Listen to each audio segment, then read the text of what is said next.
أعوذ بالله من الشيطان الرجيم بسم الله الرحمن الرحيم الحمد لله رب العالمين الرحمن الرحيم مالك يوم الدين إياك نعبد وإياك نستعين اهدنا الصراط المستقيم صراط الذين أنعمت عليهم غير المغضوب عليهم ولا الضالين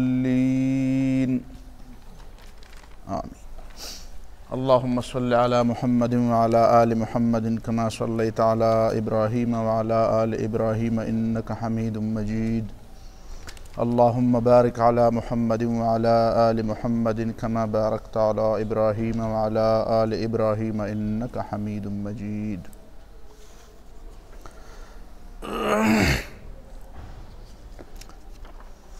دا اول وخت کې مونږه چې کوم بنیادي عنوان ښودی و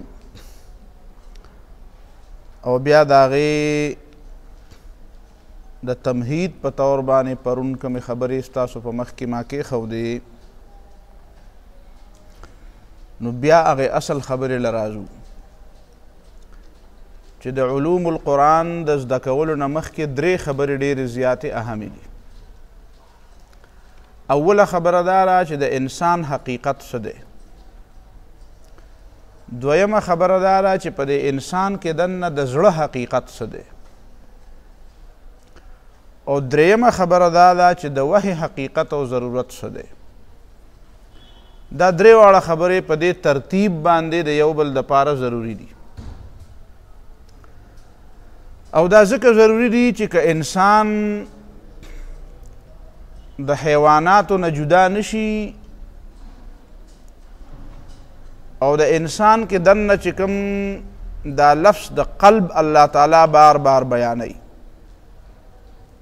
چې دله ما زړه ورکړی دی نو ظاهره خبره ده چې د زړه نه مراد خو په هر ځای کې دا د غوښې دا ټوکړه مراد نه ده چې دا د وینې پمپینګ کوي او وجود ته وینه پاس کوي دا خو مراد نه دی بلکې د دې نه خو یو بل شی مراد دی ځکه دغه د زړه د وینې د غوښې دا ټوکړه چې ده دا خو په څاروو کې هم موجوده ده نو که انسان د څاروو نه جدا نشي او د انسان قلب او روح دام د دې باقی کائناتو نه او د دې باقی څیزونو نه جدا نشي نو څنګه چې د دې باقی څیزونو دپاره د وحی الهي په هغه شکل کې ضرورت نشته چې په کوم شکل کې انسان ته ضرورت دی بلکې د هغې څیزونو د ژوند د تیرولو دپاره نفس دغه فطري تعلیم هم کافي دی نو بیا به د انسان دپاره هم دا فطري تعلیم کافي او شرعي او پیغمبری تعلیم ته بیا حاجت نه وي نو د دې وجې نه د دې خبرې ضرورت دی چې موږ دا درې خبرې جدا جدا وپېژنو د انسان د حقیقت د پیژندلو دپاره د دې یو تاریخي پس منظر معلومول او زده کول ضروري دي د هغې پوره تفصیلات خو به بیا رستو راځي واذ قال ربک للملائکة انی جاعل فی الارض خلیفه د دې هغه تشریعي پهلو خو به هلته انشاءالله العزیز بیانیږي خو دلته د دې خبرې یو بله پهلو چې دا د هغې معلومول ضروري دي چې د هغې د وجې نه موږ ته د دې تاریخي پس منظر معلوم شي چې دا انسان چې نن میدان جنگ جوړ شوی دی د دې بنیادی خبره څه ده او د دې بنیادی تاریخي اهمیت څه دی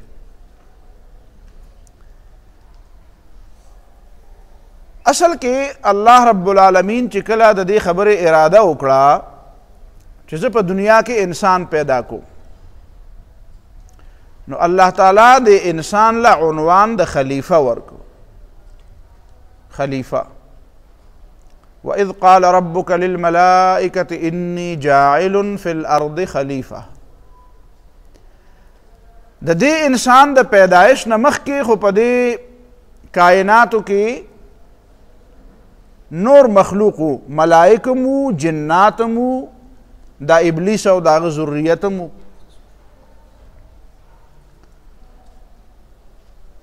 نو چې کله الله تعالی د انسان له عنوان د خلیفه ورکو، نو دا د خلیفه دا لفظ چې دی دا د ابلیس دپاره دا د ده په دې مزغو داسې وټنګېده چې د خلیفه د لفظ مطلب څه شو بیا. یعنې دې معنا دا ده چې زه نظرانداز شوم او یو بل مخلوق راځي. عام طور باندې خلک په ترجمو کې او په درسونو کې بلکې په تفاسیرو کې هم دا خبره ده او موږ هم ډېره موده بیان کړې ده. په 2 کالو راشي بیا زه په دې خبره مې ځان پوه کړی دی، نو زه اوس بل شانتې بیانوم. هغه دا ده چې د ابلیس دا ابلیسیت دا هغه وخت کې ښکاره شو او د سجدې نه انکار وکړو او د باندې د آدم علیه السلام فضیلت هغه وخت کې ښکاره شو چې کله آدم علیه السلام نه الله تعالی او د دې ټولو ملایکو نه امتحان واغستو. په امتحان کې آدم علیه السلام کامیاب شو او باقي ناکام شو. عام طور خلک داسې خبره کوي، حال دا دی چې خبره داسې نه ده. آدم علیه السلام ته د سجدې دا حکم د آدم علیه السلام د پیدا کېدو نه مخکې شوی او دا خبره په قرآن مجید کې بار بار ذکر ده. فَإِذَا سَوَّيْتُهُ وَنَفَخْتُ فِيهِ مِنْ رُوحِي فَقَعُوا لَهُ سَاجِدِينَ. حکم مخکې شوی دی د سجدې. په دې خبره ځان پوهول غواړي. دا نه ده چې کله یې جوړ کړو نو بیا یې ورته ووایي چې ته دا ترتیب اصل کې په دې صورت بقره کې دا خبره په کوم انداز کې بیان شوې ده، د هغې نه دا غلط فهمي را پیدا کیږي چې دا واو جوړ د جمع دپاره نه دی بلکې د ترتیب دپاره دی. سورت بقره کې قصه داسې بیان شوې ده. قرآن مجید راکړه حالانکه تا د احنافو قواعدو کې لوستي دي چې د احنافو په رایې کې د اصول فقه په قواعدو کې چې بحث د حروفو کله راځي، نو د حروفو په بحث کې چې کله د واو بحث په اصول فقه کې راځي نو هغې کې دا خبره تا ته ښه په واضحو ټکو کوي چې واو چې دی دا د مطلق جمع دپاره دی او د ترتیب دپاره نه دی. دا تا یې زده کړي دي، په شاشي کې دې مې زده کړي چې واو د مطلق جمع دپاره دی او د ترتیب دپاره نه دی. لیکن چې کله خلک بیا د هغې تطبیق له راځي زموږ مشکل دا دی چې قواعد وایو خو چې کله د هغه قواعدو د تطبیق او د هغې د نافذ کولو او د هغې د عملي کولو د هغې د امپلیمنټیشن وخت راشي نو بیا زموږ نه قواعد یېري. خبره اصل کې داسې ده چې دلته ترتیب دا جوړ شوی دی.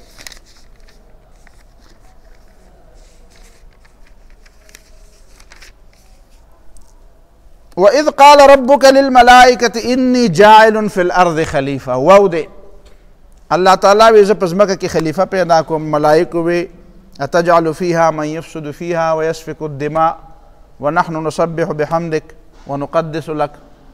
خبره وشوه.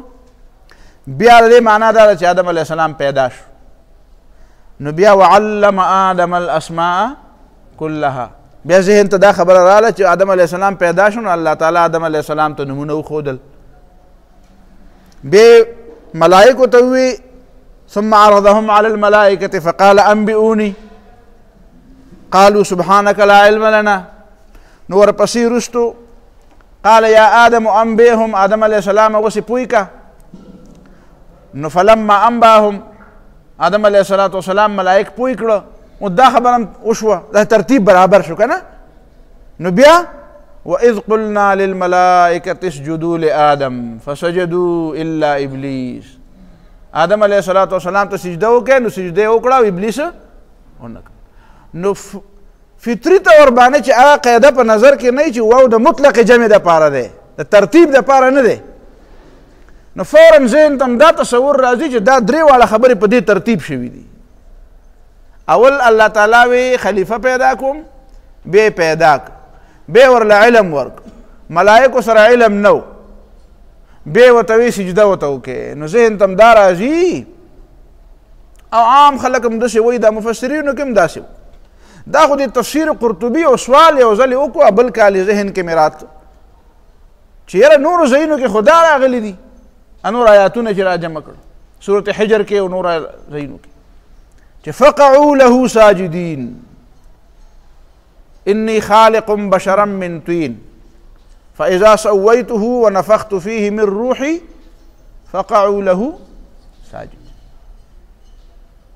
نو بیا جواب نو کړی نو بیا زما ذهن ته خبره راغله چې خبره خو مشکله ده. تفسیر بیضاوي خو بالکل په همداسې ورغلی و هغه وایي چې همداسې ده لا څنګه چې دلته ده ترتیب هم دغسې دی. بس بعضې نور علماو د هغې لږ وضاحت کړی و خو بیا وروستو پته ولګېده. نو اصل خبره داسې نه وه. اصل خبره دا وه چې دا خو صرف واو د ترتیب دپاره نه دی واو خو د مطلق جمع دپاره دی. خبره اصل کې داسې وه چې الله تعالی ورته د خلیفه دا عنوان ورکړ نو ورسره دا خبره وکړه. په دغه یو حکم کې دا ټوله خبره شامله وه چې فاذا سویته ونفخت فیه من روحی لا جوړ کړی نه دی لا پیدا کړی نه دی خو خبره یې وکړه چې زه کله دی برابر کم او په ده کې روح پوکم نو ستاسو به دا کار چې فقعوا له ساجدین سجده به ورته سیده کوئ. نو چې بیا پیدا کړه نو د پیدایش سره فورا ملایکو سجده وکړه او ابلیس انکار وکړو. دا خو بیا رستو خبره ده چې وعلم آدم الاسماء كلها دې کې بیا ابلیس نشته. دا بیا د آدم علیه السلام او د ملایکو په خپل منځ کې خبره ده. اوس چې کله دا خبره ستا ذهن کې راغله او بیا یو دوه خبرې د نورې په ذهن کې راغلې. یو په دې روایاتو کې دا خبره راځي تفاسیر لیکلې ابن کثیر لیکلې دا نور علما هم لیکلې چې کله الله تعالی آدم علیه السلام د خټې نه پیدا کړ نو دا ابلیس به راته او داسې به چار چاپېره د نه ګرځېده د نه به چار چاپېره ګرځېده جایزه به یې اخسته. دا یو خبره به ظاهر خلکو ته وړه ښکاري په دې څوک غور نه کوي خو دا ډېره زیاته اهمه خبره. نو ابلیس به د ده نه تاوېده داسې د دې خبرې جایزه یې اخسته یعنې د ده کمزوري پهلوګانې معلومول. هغه وخت نه د ده په دماغو کې دا قرآن چې وایي وکانه من الکافرین دې کې بنیادي نکته بله ده. ا دې معنا دا ده چې د ده هغه کفر په حقیقت کې مخکې و خو د الله تعالی قانون دا دی د الله تعالی ضابطه دا ده چې څو پورې د هغه قانون او د هغې ضابطې او په هغه قانوني شرایط په چا باندې نه وي اپلای شوي او باقاعده په یو عدالتي طریقه کار باندې سړی مجرم ثابت شوی نه نو الله تعالی یې مجرم نه کوي مجرم یې نه ثابتوي دنیا ته. یعنی علم د الله تعالی خو د مخکې نه و چې دا مجرم دی خو په خپل علم خو یوازې الله تعالی فیصله نه کوي. څو پورې چې خبره راښکاره شوي نه علم خو د ابولهب په باره کې مو چې دا ظالم دی او کافر دی څو پورې چې پیدا کړی نه و هغه کفر کړی نه و هغه پورې خو سزا نه ورکوله. تبت یدا ابي لهب هم دا هغه پورې نه رالېږي څو پورې پیغمبر علیه السلام ته لاسونه نه سنډولي. په دې باندې خو تاسو پوهېږئ چې الله تعالی چې بندګانو له څه سزا ورکوي یا په بنده باندې یو حکم لګوي نو هغې دپاره الله تعالی هغه قانوني او هغه عدالتي تمام شرایط پوره کوي.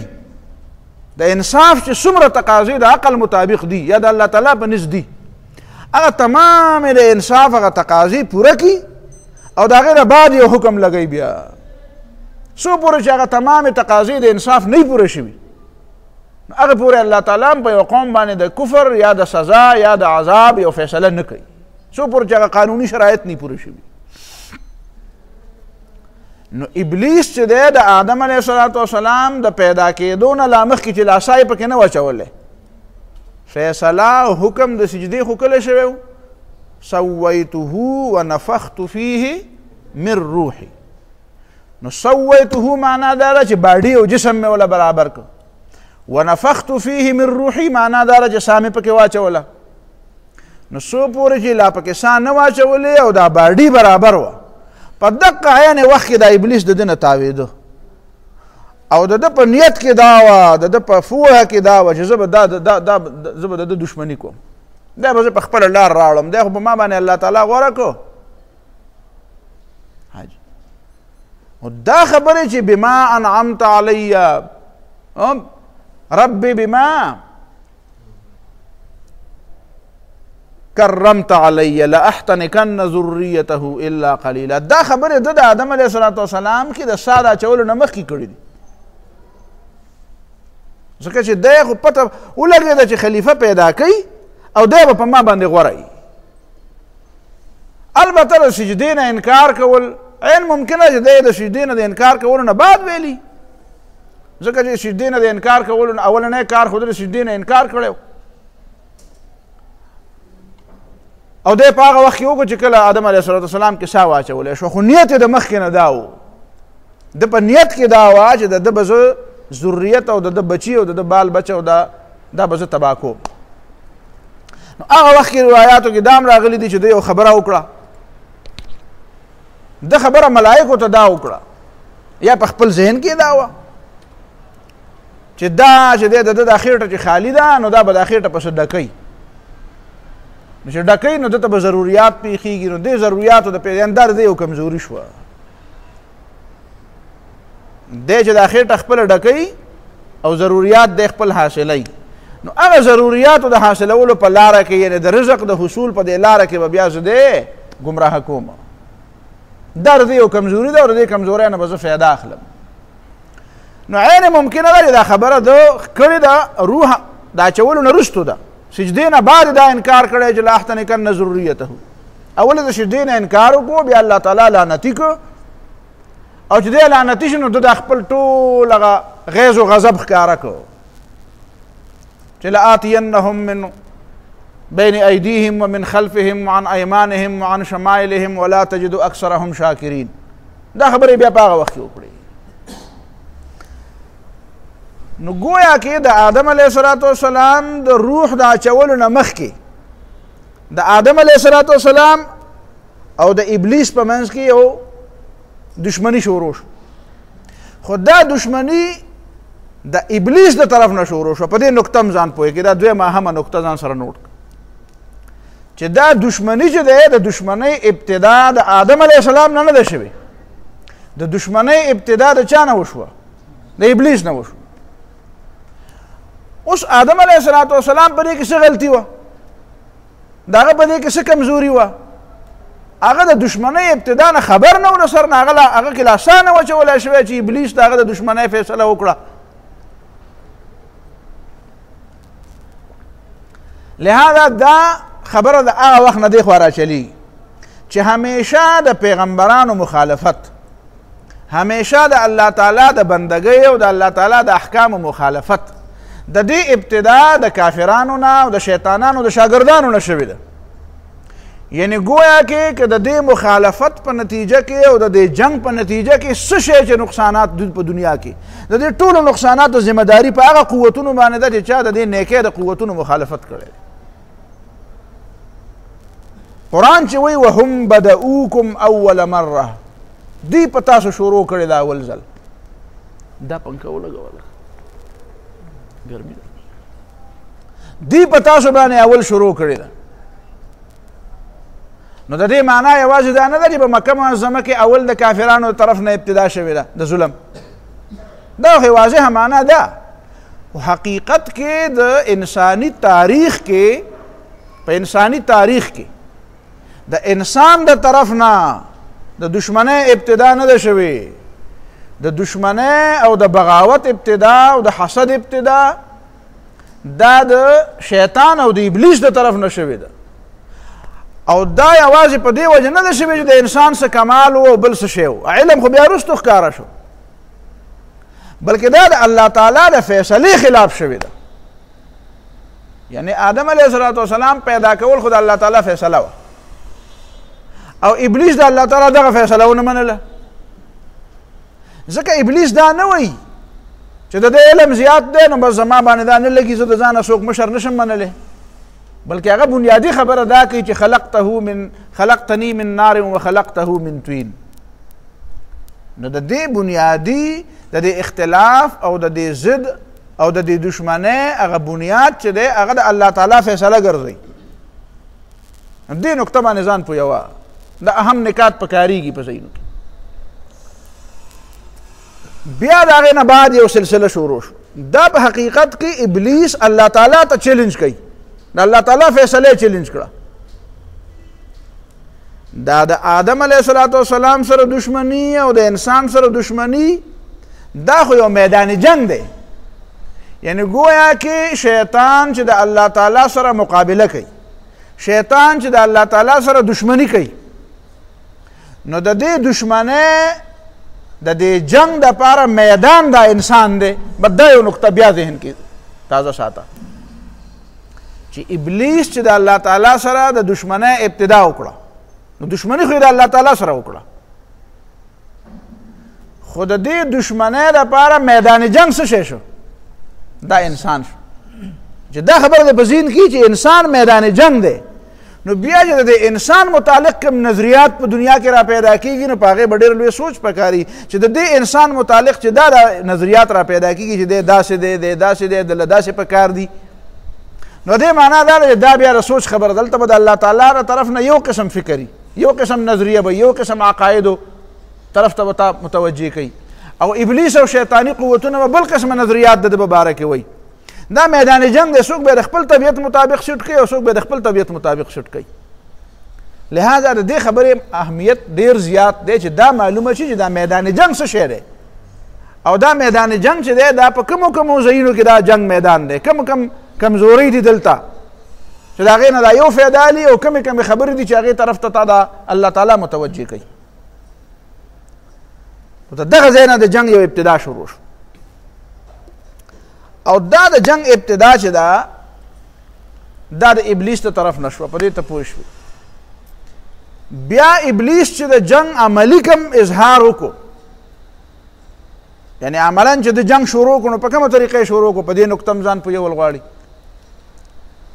اوله خبره خو د الله تعالی نه انکار وکړو، د الله تعالی د حکم نه انکار وکړو. یعنی په یو معنا کې د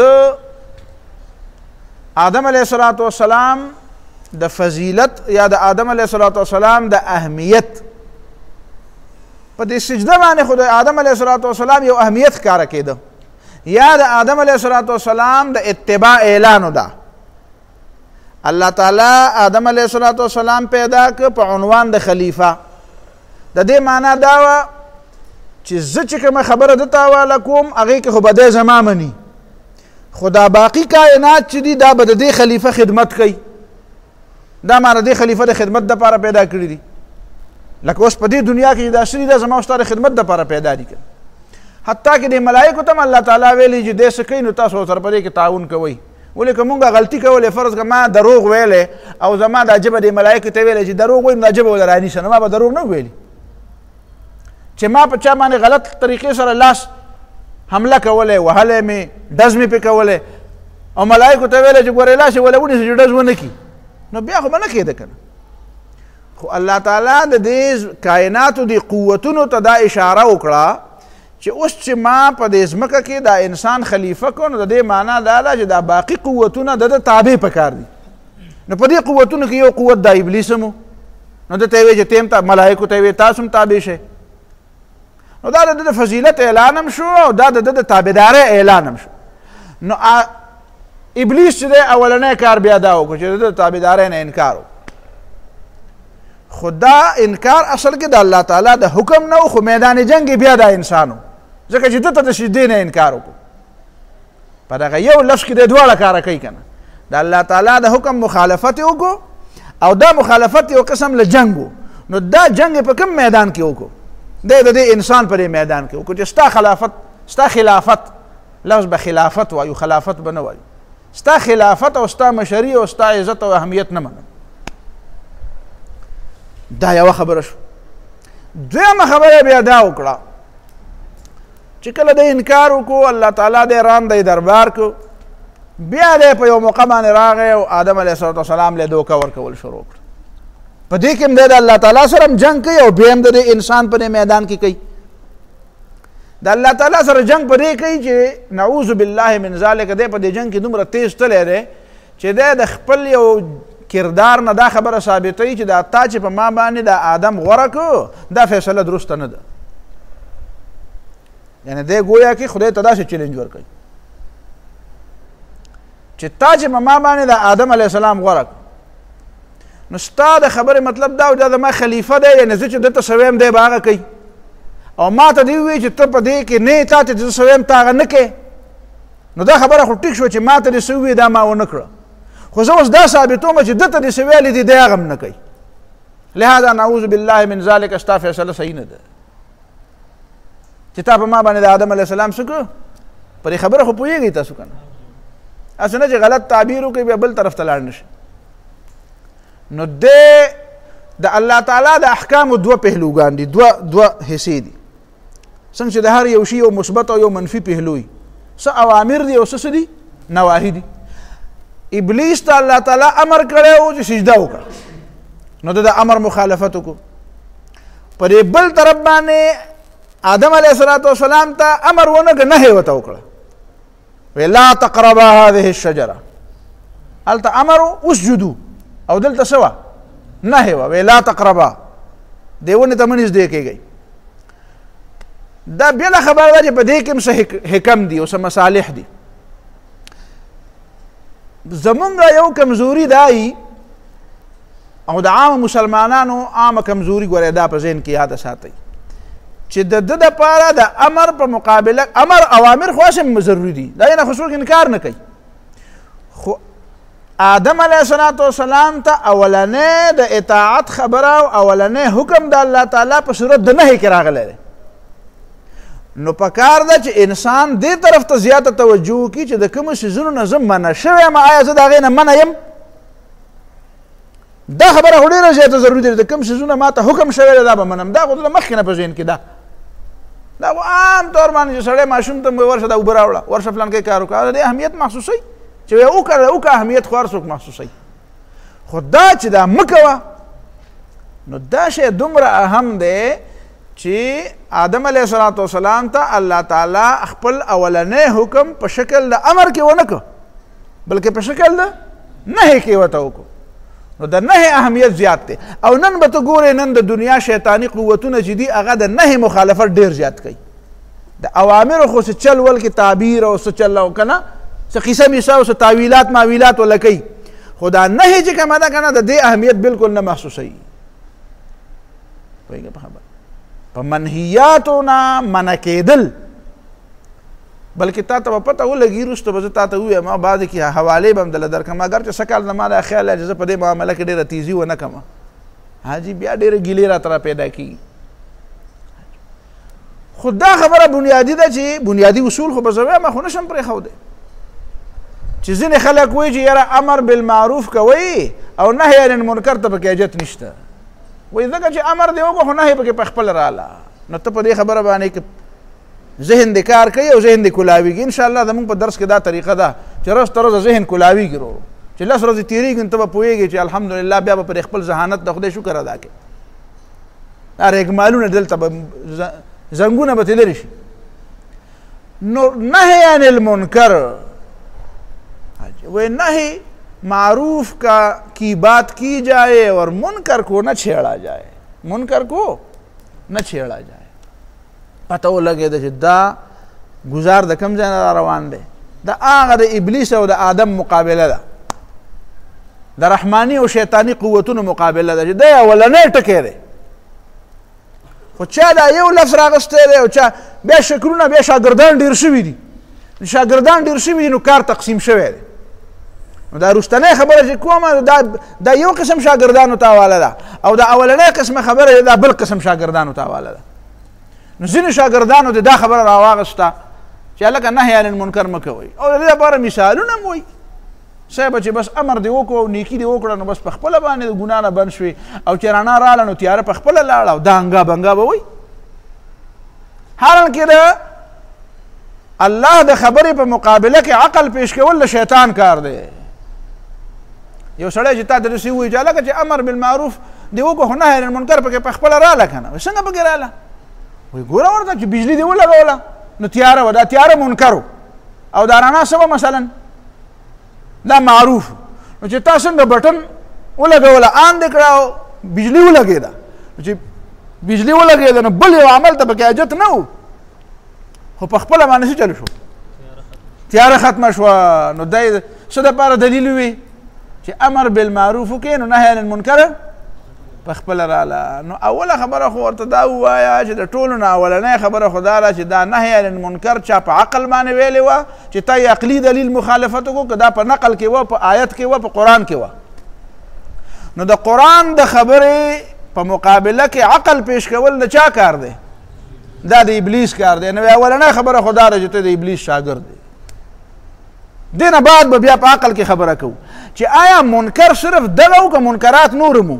یعنی یو هغه منکر دی چې هغه او دا معروف ضدین دي. څه فلسفیانه خبرې خو به زده کول غواړي که نه، ځکه چې مقابله به یوازې د شډلو خلکو سره نه وي، د ډېرو پوهې خلکو سره به هم مقابله راځي. نو څه به جوړې خبرې مې زده کوې. منکر دوه قسمه دی او معروف هم دوه قسمه دی. کله کله دا معروف او دا منکر، دا معروف او منکر خو د یو بل ضد دي، خو د دې اجزا کله کله داسې وي چې دا معروف هم موجود وي او عین هغه منکر هم موجود وي، او کله داسې دا معروف داسې چې دا معروف موجود شي نو هغه منکر په خپله د په موجودګۍ ختم شي. نو آیا ټول منکرات داسې دي چې هغه د دغه معروف د وجود سره د هغه وجود ختمیږي؟ تاسو زما په دې خبره نه پوهېږئ. مثال په طور باندې زه به دا ووایم چې روژه معروف دی. روژه څه شی دی؟ معروف دی. نو چې روژه مې ونیوله نو تمام منکرات په دې روژه ختم شو. روژه مې ونیوله نو دې معنا دا ده چې خولې له به اوس اوبه نه راوړم، څکم به نه، ډوډۍ به نه خورم، او یا نور څه چې کوم منهیات د روژې دي دې نه به ځان ساتم. خو آیا دا روژې دا نیول دا د سود نه سړی بندوي چې روژه مې ونیوله نو بیا سود نشم کولی؟ لکه بله چې مې ولګوه رڼا په خپله لاړه که نه، ته داسې وې. نو څه معنا ده چې روژه منکر معروف دی، نو چې روژه مې ونیوله نو سودونه ختم شو، چې روژه مې ونیوله نو قتلونه ختم شو، چې روژه مې ونیوله نو ظلمونه ختم شو، چې روژه مې ونیوله نو شرک هم ختم شو، چې روژه مې ونیوله نو د یتیمانانو مال خوړل هم ختم شو، چې روژه مې ونیوله نو بچو دا څه نیکۍ وې دا ټولې رالې، او دا منکرات چې څه وو دا په یو روژه باندې څه شو. تاسو چې په دې بازار کې دا څه بله روژه ده که خیر انشاءالله، نو چې روژه ونیسئ نو په دې بازار کې بیا ګورئ بیا به دا تلې ملې په خپله سمې شي که نه، بیا په تله کې څوک نقصان نه کوي، بیا به داسې چلي چې بیا به د صحیح په ځای څوک غلط نه خرڅوي، داسې به وي که نه، په خپله به داسې چل کېږي، ځکه چې رڼا چې راله که نه نو په خپله تیاره ختمه شوه، داسې به وي.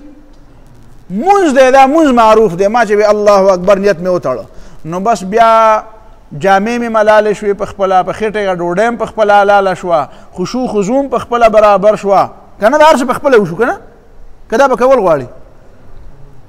نو تا خو ما ته دې معنا دا ده چې دا هغه شیطاني او ابلیسي تصور دی. ابلیسي تصور کې یو طریقه دا ده چې هغه تا ته یو خبره په داسې انداز کې کوي چې د هغې یو پیچیده خبره وي، د هغې ډېر پهلوګانې، هغه جزي خبره راوالي او تا باندې پې هغه کلي خبره ومني. حال دا دی چې جزي چې دی لا یکونو کاسبا ولا مکتسبا، یو جزي خبره کې یو شی یو شانتې دی، نو ضروري نه دی دا په هر ځای کې داسي.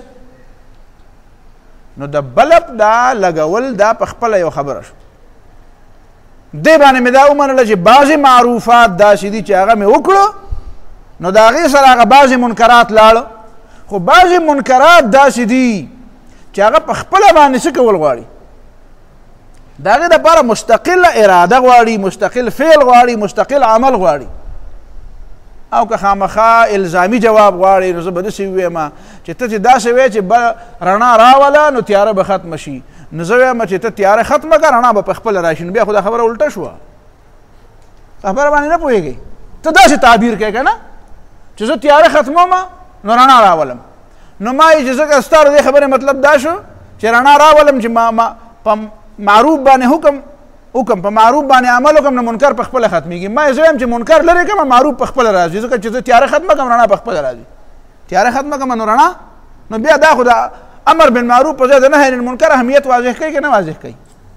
نو بس اذا جاء الاحتمال بطل الاستدلال، ته به دې استدلال اړو کولی نه شي، ځکه دې دا بل پهلو هم ټیک دی.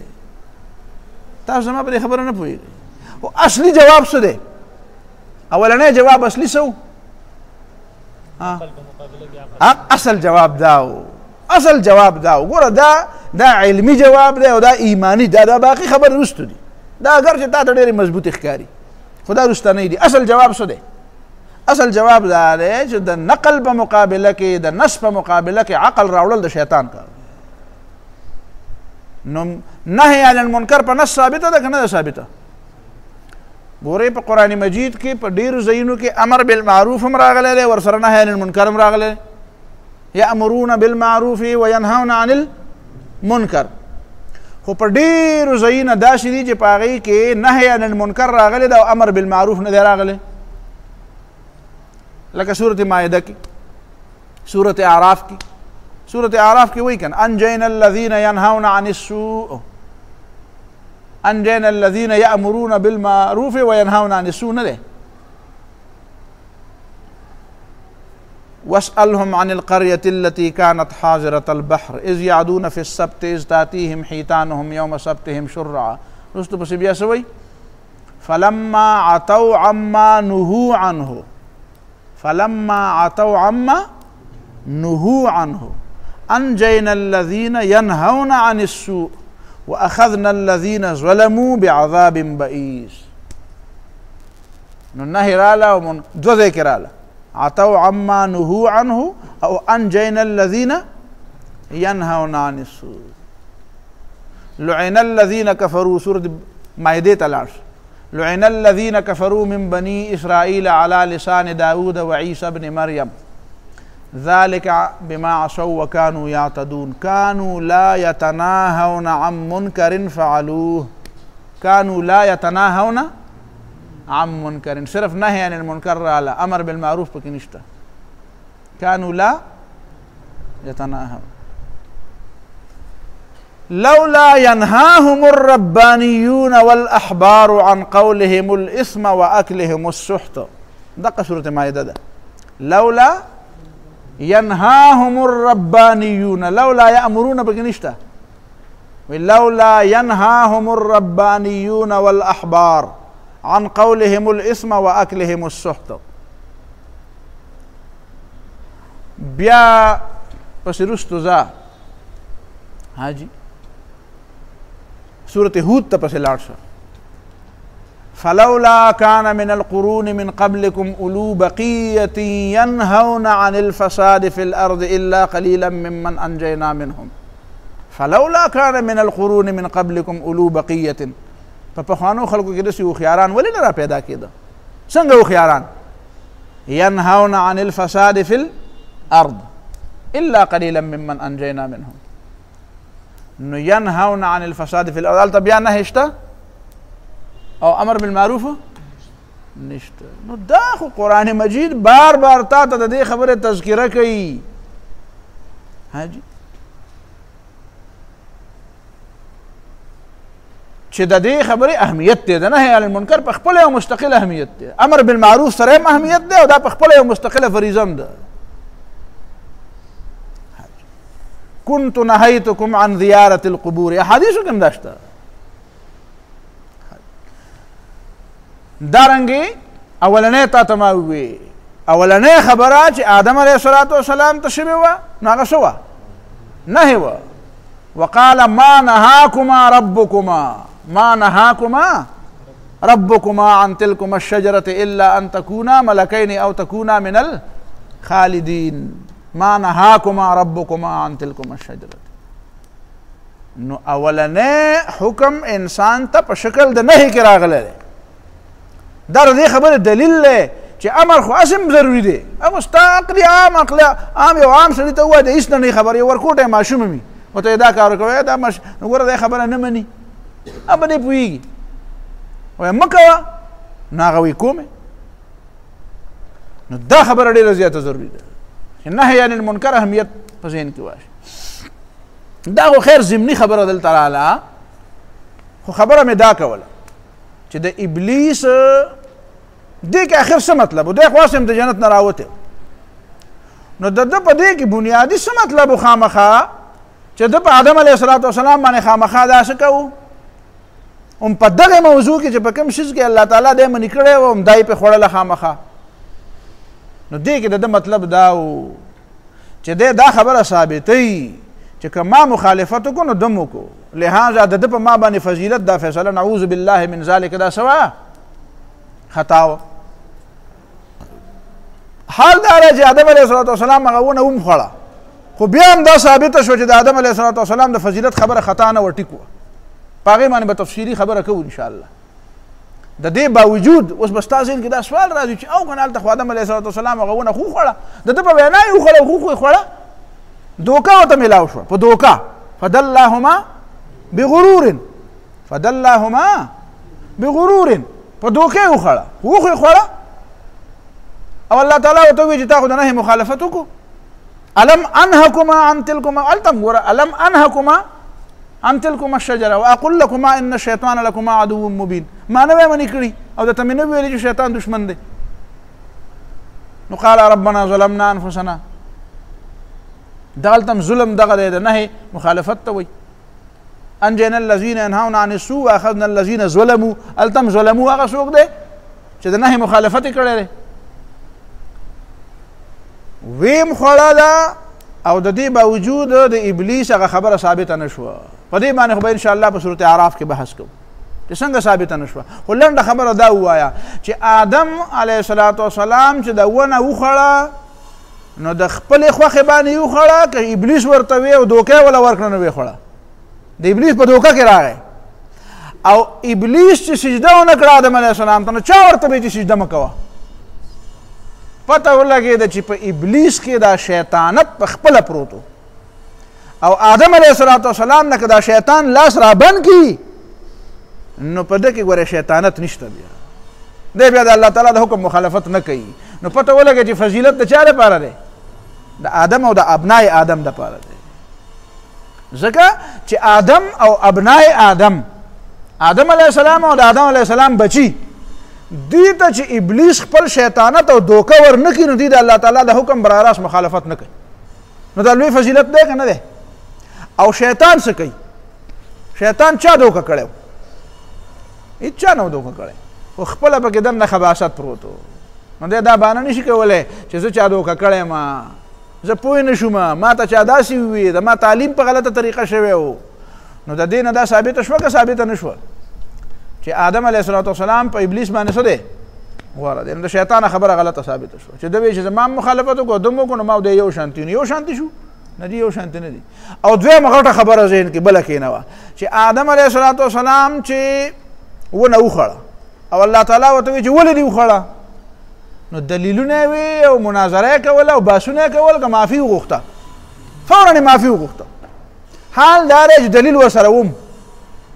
ورې تاسو تفاسیرو کې دا خبره شته چې وروستو آدم علیه الصلاة والسلام ته الله تعالی ووایي چې تا ته ما نه ویلي چې دا ونه مه خوره، تا ولې خوړه؟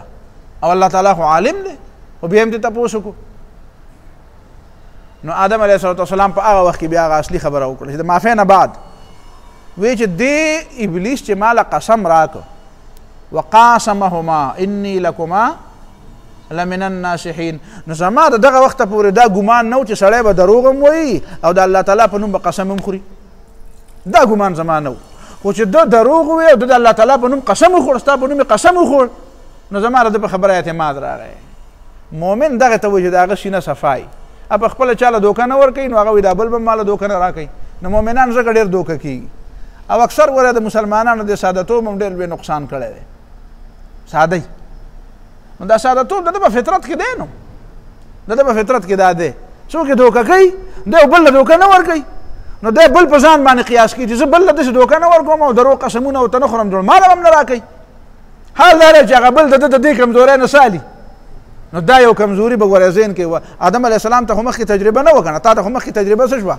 د خپل بابا او د خپل نیکه د تجربو نه به سالې. دا اکثر کشران خو په دې وجه باندې خراب شي چې هغه د خپل پلار د نیکه د تجربې نه څه وانهلي؟ فایده وانهلي. نو نن هم چې کوم انسانان دوکه خوري نو ولې خوري؟ ځکه د خپل بابا او د خپل نیکه د تجربې نه فایده نه هلي. نو ته به ترې فایده والې چې ګوره ستا دا سادهتوب دا ښه شی دی، داسې مه وایه چې دا سادهتوب مې ښه شی نه دی. دا خبره چې چا له دوکه نه ورکوم دا ښه کار دی، خو دا خبره چې زه به د چا نه دوکه هم نه خورم دې ته توجه پکار ده، دې خبره ته توجه پکار ده. نو آدم علیه الصلاة والسلام لیکن دا خبره اول نه کوله چې الله تعالی ورته الم انهکما عن تلکما الشجره ولې ما نه منې کړې دې ونې نه واقل لكما ان الشیطان لكما عدو مبین او دا مې راته نه ویلي شیطان هم دشمن دی. په دې وخت کې آدم علیه الصلاة والسلام دا ونه وی چې یا زما ربه ما له دوکه راکړه په دروغه قسم یې راته وخوړو ما خو نه خوړه په خپله بلکې څه وکړه وی ربنا ظلمنا انفسنا وان لم تغفر لنا وترحمنا لنكونن من الخاسرین. بس خدای زیاته هم کړی سبا خبره دا ده چې ظلم وکړو ځان سره هم زیاتی و نو پته ولګېده او ابلیس ته چې وی چې ولې دې سجده ونه کړه مال منعک ان تسجد ما لک الا تسجد نو هغه څه وی هغه وی ښه مې کړي انا خیر منه دا مې ښه په قص کړي ښه صحیح مې کړي ځکه زه ترې غوره خلقتني من نار وخلقته من طین. نو تاسې په ایمان ووایه چې کوم خوی د بندګۍ دی غوره خوی کوم یو دی چې سړی معافي غلطي ترې وشي فورا معافي وغواړي دا لوی ده او دا عظمت دی او دا کمال دی او که دا کمال دی چې د خدای په مخ کې ترې غلطي وشي او بیا لا پکې شیخي هم کوي بیا لا پکې سترګې هم راوباسي بیا لا پکې وجې هم وایي دلیلونه هم وایي موماري هم کوي باسونه او مناظرې هم کوي چې دا په دې وجه زه ترې ښه وم او دا دې داسې جوړ کړو دا فیصله صحیح نه وه او زه د دې نه پیدا یم او ما دا مزاج دی دا قسمه خبرې د خدای په مقابله کې څه دي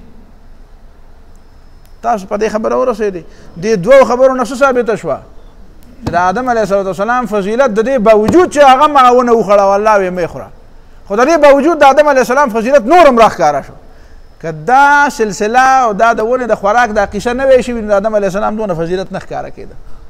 تاسو په دې خبره پوهېږئ کله کله د یو انسان نه یو غلطي وشي دا بعضې خلک خو د عصمت انبیا په مسله خدای په ټکي هم پوهېږي هسې هوا په ډانګونو وایي عصمت انبیا په دې مسله کې یو ډېره پټه نقطه ده دلته سلیمان علیه الصلاة والسلام والله اعلم چې خبره به سبا موږ ته پته نشته خو سلیمان علیه الصلاة والسلام چې په یو خبره د الله تعالی نه مغفرت وغوښته نو په دې سلیمان علیه الصلاة والسلام پوهېده چې خطا وشي او د خطا نه بعد سړی مغفرت وغواړي او الله تعالی مغفرت نصیب کړي نو درجات یې اوچت کړي. قرآن هم وایي ان الله يحب التوابین ويحب المتطهرین.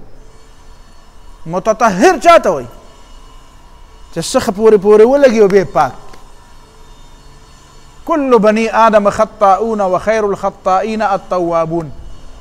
سلیمان علیه السلام دراده سلیمان علیه السلام ته داسې بادشاهي چې په پیریانو او په هواګانو باندې بادشاهي حکومت دا ورته کله میلاو شوه او دا موقع کله هغه پیدا کړه چې داسې دوا وکړي دی چېرته څه ډېر لویه شپه شوګیره کړې وه څه ډېر لوی کمال یې چېرته کړی و چې فوجونو باندې چېرته ډېر ملکونه فتح کړي وو نه جي دا داسې چلو قرآن وایه قال رب اغفر لي وهب لي ملكا لا ينبغي لأحد من بعدي إنك أنت الوهاب فسخرنا له الريح مخکې ته څنګه دی قاري صاحب ووهبنا لداود سليمان هلته خو بیا ازعر ولقد فتنا سليمان وألقينا على كرسيه جسدا ثم أناب قال رب اغفر لي وهب لي ملكا لا ينبغي لأحد من بعدي. نو اسې هوا په ډانګونو وال خو نه پکار قرآن کې خو تدبر پکار دی پرون تاسو ته ما وویل نو هغه تدبر دا دی چې سلیمان علیه الصلاة والسلام ته چې دا دومره لوی بادشاهي میلاو شوه نو د دې دومره لوی بادشاهۍ دا اراده خو به د ده په زړه کې وه داسې فورا خو په زړه کې نه راځي خبره دا بیا په زړه کې وه چې خدای داسې حکومت او داسې سراله راکړي خو د دغې اصل مدعا اظهار او د هغې مقصد دپاره دعا مناسبه موقع سلیمان علیه السلام کومه پیدا کړه چې کله یې مغفرت غوښته چې کله یې څه غوښته د یو خطا نه د یو لغزه هر څه شی چې زموږ په دې کې څه کار دی خو چې په دې پوهېده چې الله تعالی زه بنده یم او ما نه څه خطایي شوې ده نو ما ته معافي وکړي نو په دې پوهېده چې کله د الله تعالی نه بنده معافي غواړي په دې وخت کې الله تعالی د بنده په دې معافۍ غوښتو ډېر زیات خوشحالېږي په دې توبه ډېر زیات خوشحالېږي چې ډېر خوشحالېږي نو راشه دا موقع ده نو داسې څه ترې وغواړه چې هغه دې په زړه کې دي نو وهب لي ملک لا ينبغي لاحد من بعدي. حالانکه عام طور باندې د خلکو په ذهن کې دا راځي چې یاره غلطي مې کړې چې بد دا غلطي راته معاف شي، دا هم ډېره خبره ده چې دا غلطي راته معاف شي، دا هم پوره خبره ده. خو د قرآن تعلیمات دا دي او د پیغمبر فهم دا دی چې څوک خدای پیژني. قرآن د الله تعالی د معرفت ذریعه ده او پیغمبران د ټولو نه ډېر زیات الله تعالی پیژني. نو د پیغمبرانو تعلیمات او طریقه دا ده چې کله د الله تعالی په حق د نه څه کمی وشي او معافي غواړي نو دغه جوړ د دعا وخت دی. دغه د څه وخت دی؟ سورة بقره کې هم قرآن موږ ته دغه طریقه ښیي که نه ښیي؟ وایي داسې وایي ربنا لا تؤاخذنا ان نسينا او اخطأنا ربنا ولا تحمل علينا اسرا كما حملته على الذين من قبلنا. نو چې دا دعا غواړي نو بیا په اخر کې چې هغه د دعا خلاصه را جمع کوي نو څه وایي؟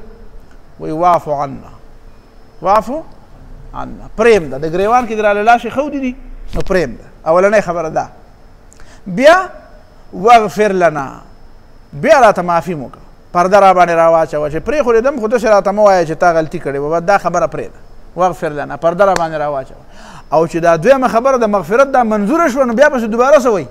ورحمنا، اوس سلام که که نه، اوس د خپل طرف نه خو سلام که، زه خو محتاج یم چې بخښنه دې راله وکړه نو د بخښنې د وینا سره فورا بعد وایي څه؟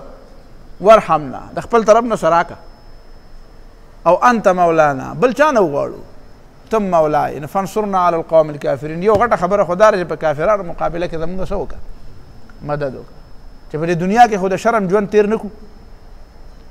نو دا د قرآن اسلوب دی، دا د قرآن څه دی؟ په دې خبره ته چې دا نکته دې په ذهن کې نو د عصمت انبیا خبره به د باندې بده نه لګي په دې.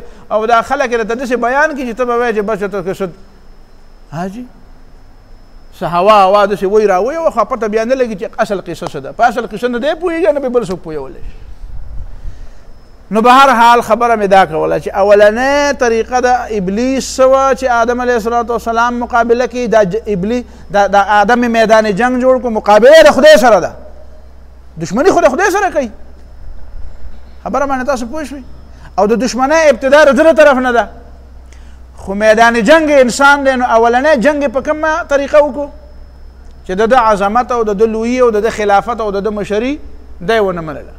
دویمه جنگ په کومه طریقه باندې وکړو چې د ده قیادت او د ده اطاعت نه انکار وکړو، سجده یې ونه کړه.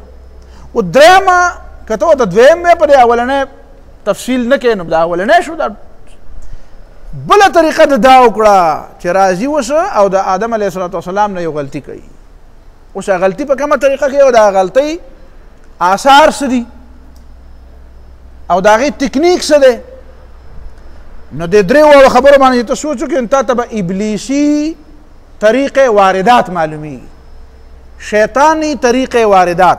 او چې د شیطان او د ابلیس طریقې واردات درته معلوم شي نو د ابلیس او د شیطان د شاګردانو طریقې واردات به هم بیا زده کړې.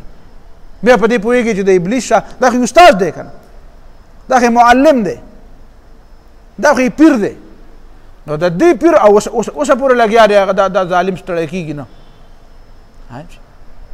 همت نه بیلي بدبخته، ستړی کېږي نه، ریټایر کېږي نه. حاجي ریټایر شوی دی شیطان، دا بدبخته د اوسه پورې نه دی ریټایر. نو مسلسل شاګردان برای راست شاګردان تیاروي، شاګردان هم لګیا دي کار کوي، خدای هم په خپله کار کوي، مقابله ده. نو دا درې تکنیک یادول غواړو. نو درې خبرې په دې کې ضروري دي چې آدم علیه السلام باندې دا ونه خوړه نو په دې کې درې بنیادي خبرې ضروري ذهن کې کېنوه. یو تکنیک خو دا و چې دی بدخوا و او د خیرخوا په شکل کې راغی. دی و بدخوا، دی و دشمن،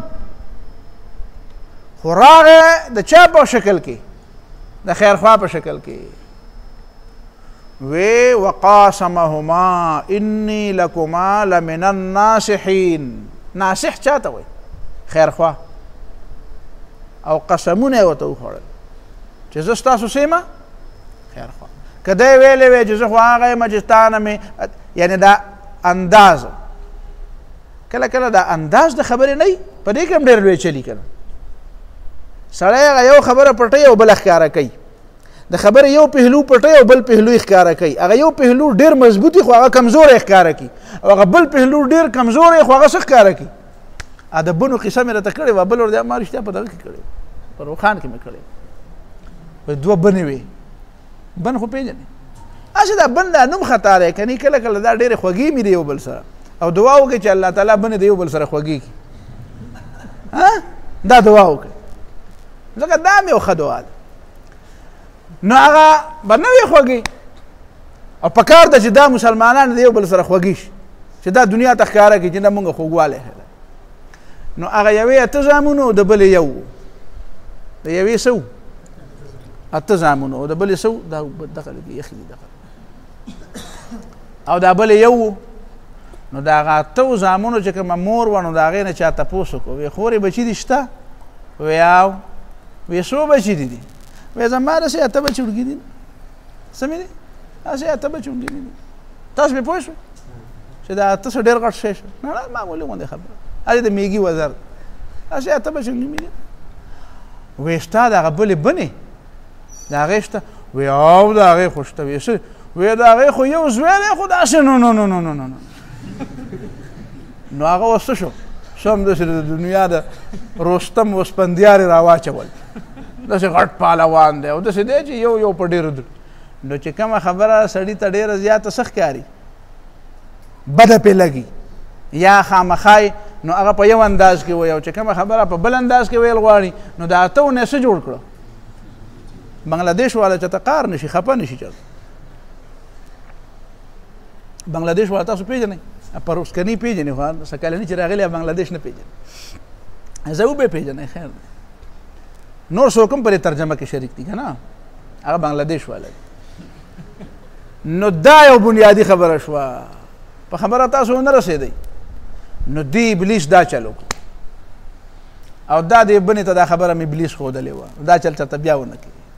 تاسو په خبره ورسېدئ. نو وی چې کومه خبره د بدخواهۍ وه نو هغه یې ورته څه ښکاره کړه؟ بدخواهي ترې پټه کړه. دا یې ترې پټه کړه چې زه هغه یم چې هغه تا ته مې سجده نه وه کړې.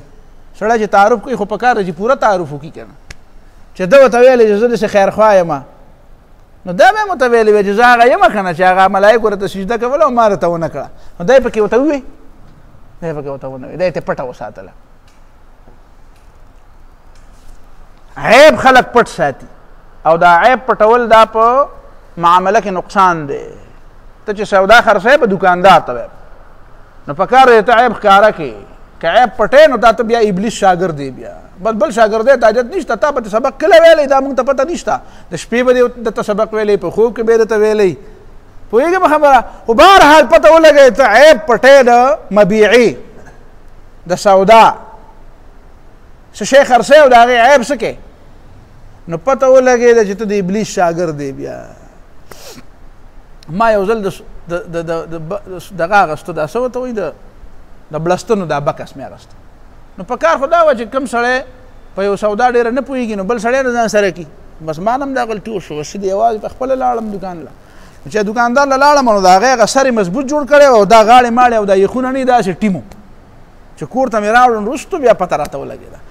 او دا دوکاندار ته ما لکه داسې مضبوط بکس راله راکړه چې ډېر ښه کلکي، نو هغه به ته او راته په دې دا سر یې نه دی دې له به څوک به یې ودله پرېښودو او کله به پرې د پاسه وختو. نو د هغه طرفونو نه یې زما ذهن اړولی چې دا طرفونه هم د دې ټیم دي چې دا هم لږ وګوره. نو دومره چالاکه و چې هغه زما هغه ټوله توجه هم دغه سر طرف ته راوګرځوله. تاسو په دې خبره پوهېږئ؟ او راته به د پاسه پرې ودرېد او داسې ډزونه به یې وله ورکړو. نو ما ویل چې هلکه دا خو سم د اوسپنې نه جوړ دی، نو هلکه مې را دې خوا کوی. نو چې بیا وروسته کور ته راغلو نو چې بیا هم دې غاړه داسې ګوتې ورکړې، چک چک به یې شروع کړو. ما دا خو هسې تش ټیم دی، او هلته په هغه وخت کې سر ته پکې دا هغه شیطاني طریقه وه. دا د دوکاندارانو خدای خبر ده کوم ځای نه به دا سبق ټول به نه یادوم، خو ځینې به پکې داسې اکثریت به بلکې داسې ځینې به پکې ښایي. په خبره تاسو پوه شوئ؟ نو دا چې څه شی د باندې خرڅوي نو د هغې هغه یو پهلو د نه پټ کړي او بل پهلو درته څه کړي ښکاره کړي. نو شیطان دا چل وکړو، و اني لکما لمن الناصحین، زه ستاسو څه یم.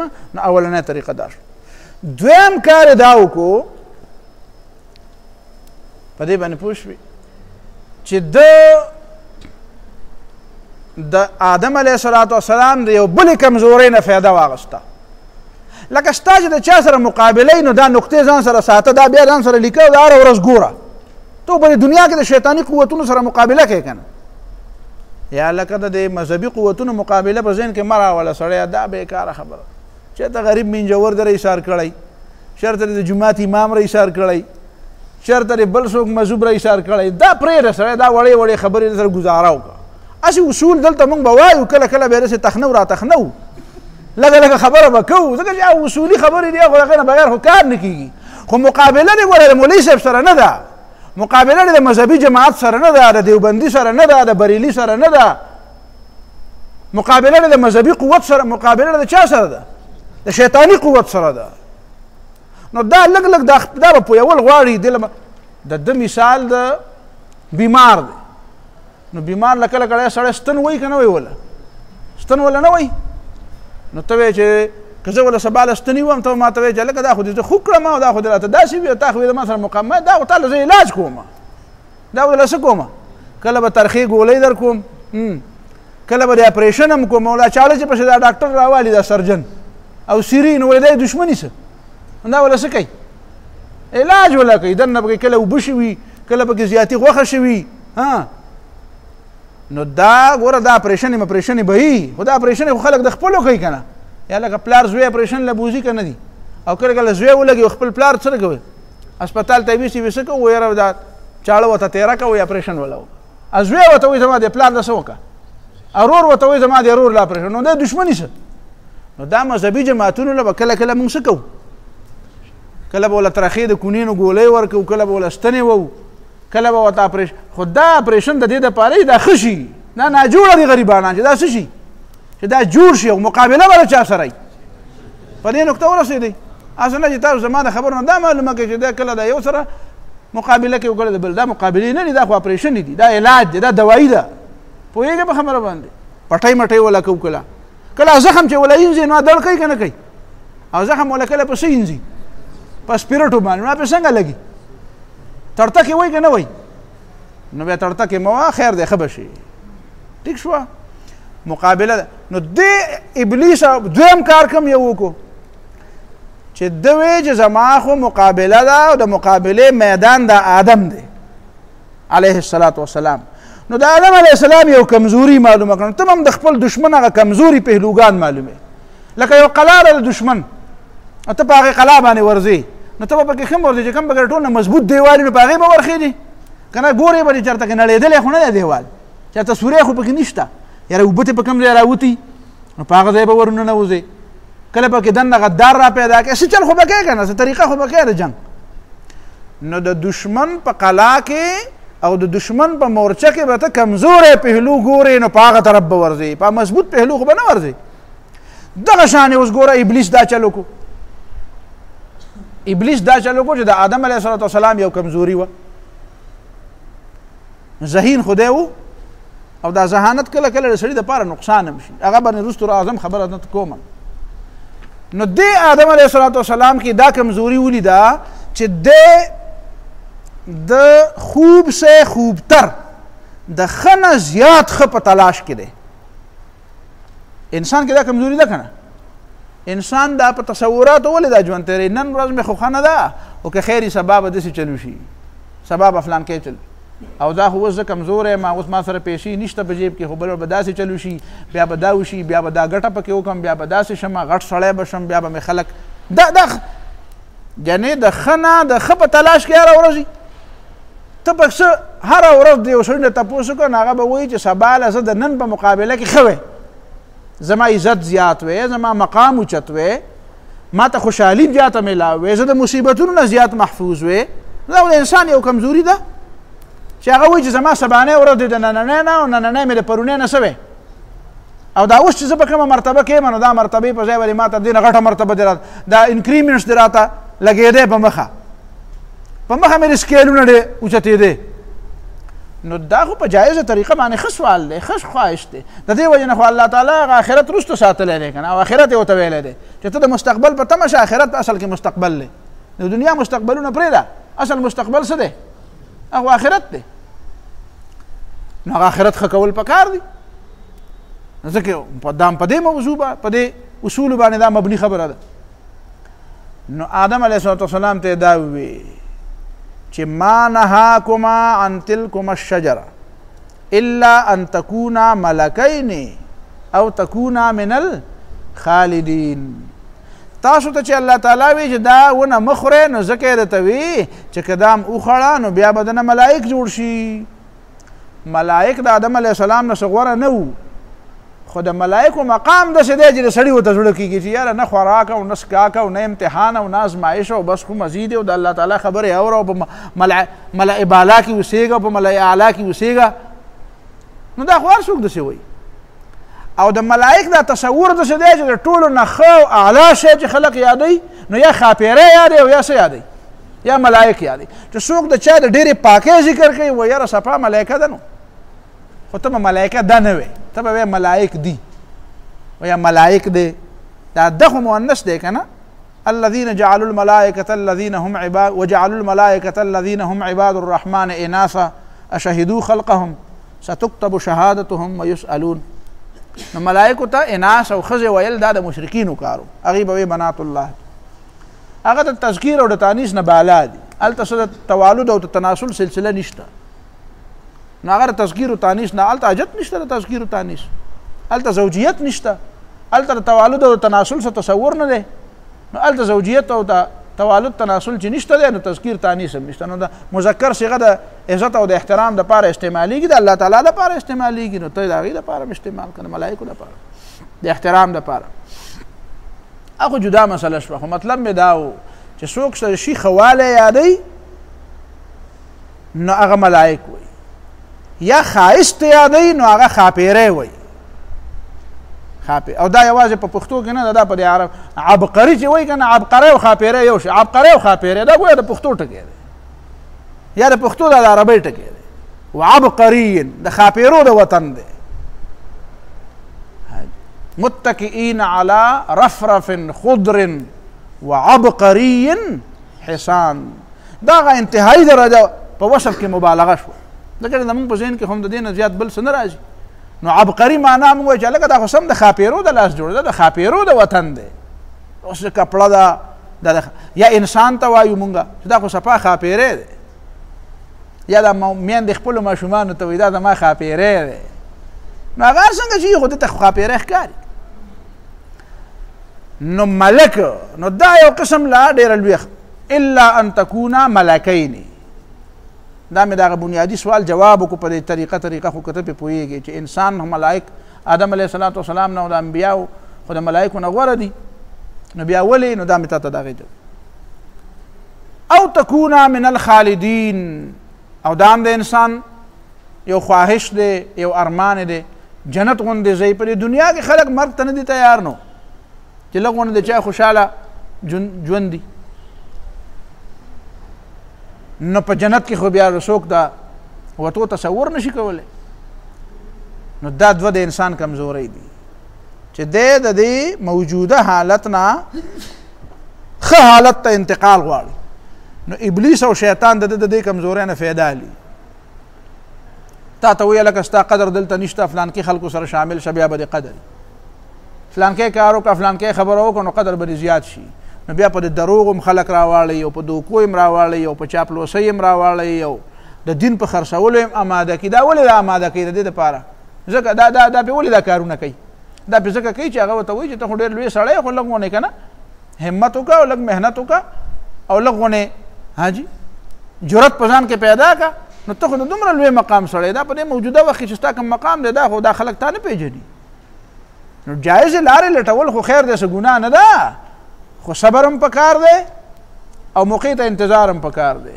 که د مرغۍ بچي ته نن ووایې چې ګوره ته د شاهین بچی، شاهین خو پېژنې که نه، باز هغه چې کوم انتهایی قیمتي مرغۍ ده، نو هغه ماشوم بچی دی نن پیدا شوی او ته ورته وایې چې هلکه هغه پلار نیکه دی هغه اسمان په تیارکو کې والبته او ته دلته په ناست دی نو والوځه شا به که نه. نو هغه خو لا بڼې نه دي شوي، لا وزرې نه دي پخې شوي، نو څنګه به والوځي؟ نو دا د الوتو ته به انتظار کوې، موقع ته انتظار. نو لیکن ابلیس دا کار نه کوي، تا موقع ته نه پرېږدي، وایي شا به نن الوځه. نو مطلب یې دا چې اوچت والوځه چې غرق شي، چې راولوېږي. نو دا دویمه غلطي شوه. دا دویم. دریم کار چې شیطان په دې ابلیس باندې په دې آدم علیه السلام باندې ابلیس کوم وکړو نو هغه دا چې د دې په نتیجه کې نافرمانی پې کوله. نو د نافرمانۍ په نتیجه کې چې د هغې کوم اثر راووتو هغه اثر سو هغه اثر دا و چې بدت لهما سوآتهما بدت لهما سوآتهما. یو دا چې جامې ته نه ووتلې او دویم دا چې د جنت نه ووتل. چې کوم مقصد هغه خو خود پوره نه شو خو چې هغه کوم موجوده حالت نو د هغې نه مخکته راغله. موجوده حالت سو چې په جنت کې موجوده حالت سو چې د جنت جامې اغوستې وي لیکن د جنت جامې هم تلا ناړې او بیا د جنت نه مخکته راغله. اگر چې معافي وغوښتله خو الله تعالی ورته وی چې بس اوس دغه فیصله زه واپس نه الم. هغه به توجیحات رستو راځي انشاءالله. نو دا به هر حال هغه بنیادي اولنۍ خبره. دینه بعد چې کله دا خبره پته ولګېده نو بیا چې ځمکې ته آدم علیه السلام راکوز شو نو بیا یو مستقل د یو جنگ ابتدا وشو. دا خو ابتدا وه بیا په ځمکه کې د یو مستقلې جګړې او د یو مستقلې کشمکش ته ورته کشمکش وایه ستیزه کاري مقابله. دا د دنیا د روانېدو پورې د آدم علیه السلام د راکوزېدو نه واله تر د دنیا د روانېدو پورې یو مقابله ده. یو جنگ میدان دی مسلسل جنگ دی. دا کوم جنګونه چې په افغانستان او په کشمیر او په یو ځای او په بل ځای کې کېږي دا خو وقتي جنګونه یي کله یي کله نه یو ځای کې جنګ بل ځای کې نه خو یو مستقل جنگ دی چې هغه په ناسته په ولاړه په تلو کې په خبرې کولو کې په وده کېدو کې په راپاڅېدو کې د خرڅولو او د اغشتلو په میدان کې د مشرۍ او د کشرۍ په میدان کې خو چې انسان ساه اخلي او قدم اخلي نو دا د جنگ حصه ده. دا یو مستقل جنگ روان دی. د چا د ابلیسي قوتونو دا مې ځکه مخکې ووایي چې جنگ د ده د طرف نه شروع شوی دی. غلطي ده اول ده کړې ده خبره ده اول نه ده منلې نو د ده طرف نه او د رحماني قوتونو په مقابله کې انسان ته الله تعالی وی ته زما خلیفه نو چې زه درته څه ویم ته دا کوه او ابلیس ورته وایي چې زه به دی خرابوم ستا د لارې په ځای به ده په خپله لار راړم. نو دا د نظریاتو د افکارو د اخلاقو د کردار د عمل د رویې یو جنگ دی چې د هغې ابتدا شوی ده. ستیزه کار رہا ہے ازل سے تا امروز چراغ مصطفوی سے شرار بولهبی. چراغ او شرار نو د انبیاء سره لاټینونه دي رڼاګانې دي ورسره رڼا لار خلکو ته ښیي او شیطان هم د دغې اور او د دغې رڼا یو همشکل شی راغستی دی خو هغه سپرغی دي هغه سیزل کوي رڼا نه ورکوي هسې شکل د هغې هم د رڼا دی لکه دی خو مقابله کوي که نو دی وایي هلته لاټین او رڼا ده خو ما سره هم داسې څه شی دی خو د ده دا چې څه دی د ده دا سرمایه او سامان دا خو سوځول کوي دا اور لګوي دا ویره کول کوي او د انبیاو سره چې څه شی دی نو هغه رڼا ورکوي. دا بېله خبره ده چې هغه کله کله مقابله کې داسې میدان هم راشي چې هغه بیا اور هم لګول غواړي بیا اور کوي بیا د دې نه بغیر کار نه کېږي. جنگ یو ناګزیر ضرورت دی هغه د جهاد په موضوع باندې چې کله خبره کېږي په هغې کې به بیا خبره کوو چې جنگ خو یو ضرورت دی جنگ خو یو مجبوري ده. دا خو کېدی نه شي چې جنگ به نه کېږي زه به یې نه کوم ته به یې کوې او زه به داسې د ښه سړي زوی نه یم ته به جنګ کوې او زه به جنګ نه کوم. دا د مسلمان نه دا ته مته څنګه کې چې مسلمان به داسې د ښه سړي زوی راغلی چې ته به یې وژنې او دی به غږ نه کوي ته به ترې کور رانه او دی به غږ نه کوي ته به ترې وطن اخلې او دی به غږ نه کوي ته به د ده په نظریاتو ردونه کوې او کنځل دا به کوې او دا به کوې او دی به داسې دی به دا ښه سړیتوب ته ما نه مه کوه دا ده چې جنګ کېږي نو ته به هم کوې او زه به هم ستا د جنګ به څه اصول وي زما د جنګ به ځان له اصول ستا د جنګ به څه مقاصد ځان لري زما د جنګ مقاصد به ځان لري. دا خبره درسته ده. زه چې جنګ کوم د یو مقصد دپاره به یې کوم د څه اصولو تحت به یې کوم. ستا جنګ چې دی هغه د څه مقصد دپاره دی هغه ډاکي دي. امریکایان په افغانستان کې څه له راغلي اصلاح له راغلي ولې دلته ډېر زیات فساد و چې دی دلته اصلاح له راغلی دی نیټو فوجونه دلته اصلاح له راغلي دا اصلاح ده.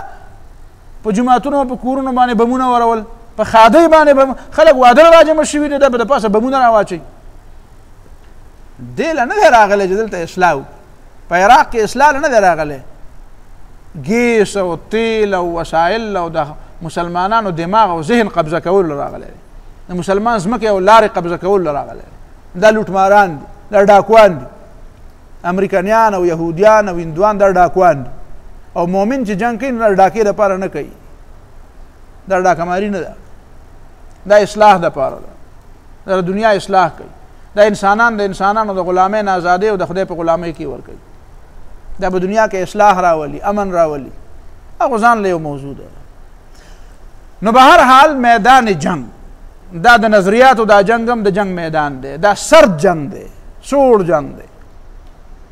په دې نظریاتو په دې میدان کې اوس خبره ورو راغله. چونکې تا ته ما ویلي وو چې اصل میدان جنگ دا انسان دی، اصل میدان جنگ څه دی؟ انسان. لہذا د ټولو نه اول د دې میدان جنگ په باره کې جنگ شروع شو چې دا میدان جنگ څه شی دی. نو اولنی د دې جنگ ابتدا هم چونکې د انسان نه شوې وه چې آدم علیه السلام خلافت یې نه ومنلی، هغه ته سجده نه وکړې، هغه له دوکه ورکړې وه، هغه د جنت نه راکوز کړی و، هغه بې عزته کړی و په دې معنا باندې چې جامې ته ایستلې وې. جامې ایستل خو دغه بې عزتي ده که نه. کما اخرج ابویکم من الجنة ینزع عنهما لباسهما. بې حیایي پکې، یعنې ګویا کې د بې حیایۍ د را پیدا کولو کوشش یې کوو. نن چې شیطاني قوتونه د مسلمانانو د بې حیا کولو کوشش کوي، دا هم دغه سلسله ده که دا چې وایي جامې پکې. مهذبې ښځې کومې ته وایي چې بوقری په سر کړي، چې پړونه یې په سر کړی، چې څادر یې په سر وي، چې د پردې قایل وي، نو هغه ته وایي دا نه دي، دا بیکورډ دي، دا پسمانده خلک دی. او چې بالکل زمونږ په دې پاکستان کې دننه چې دا لوپټه موپټه واچوي په دې بازارونو کې دا شلېدلې ګریوانونه ګرځي، نو ده ته وایي یاره دا جي تعلیم یافته دي. خو هغه مغرب ولدي ته هم تعلیم یافته نه وایي. هغې ویل چې څو پورې دی سکرټ نه دی اچولی، سکرټ او سکرټ هم لا پرېږده. په کیلیفورنیا کې او په فرانس کې چې څو پورې بالکل مادر پدر څنګه چې د مور او پلار نه پیدا یې داسې نه ګرځي، نو هغه ته وایي دا نه دی، اصل روشنخیالي خو دا ده، اصل تهذیب خو دا دی. نو دا طریقه هغه ابلیسي پخوانۍ طریقه ده، پخوانۍ طریقه. نو خبره راغله دې لا چې انسان میدان جنگ. او دا انسان څه شی دی؟ که انسان هغه شی چې څه موږ ته یونانیان وایي، که انسان هغه شی چې څه موږ ته یورپیان وایي، نو بیا خو د انسان او د باقي ځناورو په منځ کې فرق نشته. او نورو ځناورو ته الله تعالی پیغمبر نه دی رالیږلی او نه ورته ضرورت شته. ما نه یو ځل چا تپوس کړی په مغرب کې، په یورپ کې، وایي چې ته د اسلام ډېره زیاته خبره کوې، نو دې یورپ ته پیغمبران راغلي دي. نو ما ورته وایي چې تاسو خو لا د اوسه پورې دا نه ده منلې چې مونږ انسانان یو. پیغمبران خو الله تعالی انسانانو ته رالیږي، تاسو خو وایه مونږ ځناور یو. یورپیان څه وایي؟ د سوشل ساینس یو کتاب راواله، نو هغه به تا ته وایي چې مین از سوشل انیمل. انسان څه ته وایي؟ دا اجتماعي ځناور دی. نو ما تاسو خو وایي چې مونږ اجتماعي، دا اجتماعي دی که انفرادي دی، په دې خبرو رو باس کوو، ځکه مقابله هم ده. خو به هر حال په دې خبره خو به ځان پوه کړو که نه چې ته تا خو د اوسه پورې دا نه ده منلې چې زه انسان یم، تاسو خو وایه مونږ ځناور یو. نو ځناورو ته خو الله تعالی زموږ په علاقه کې میخو ته پیغمبر نه دی راغلی او نه غواګانو ته راغلی. نو چې تاسو ځان ته انسانان نه وایه، نو د پیغمبر د رالیږلو باندې اعتراض څه لکوئ؟ وی نه خیر دی چې اوس ومنو چې انسان اوس د نه وخت تللی دی، هلته خو خاتم النبیین راغلی دی، اوس خو وخت تللی دی او دروازه بنده شوې ده.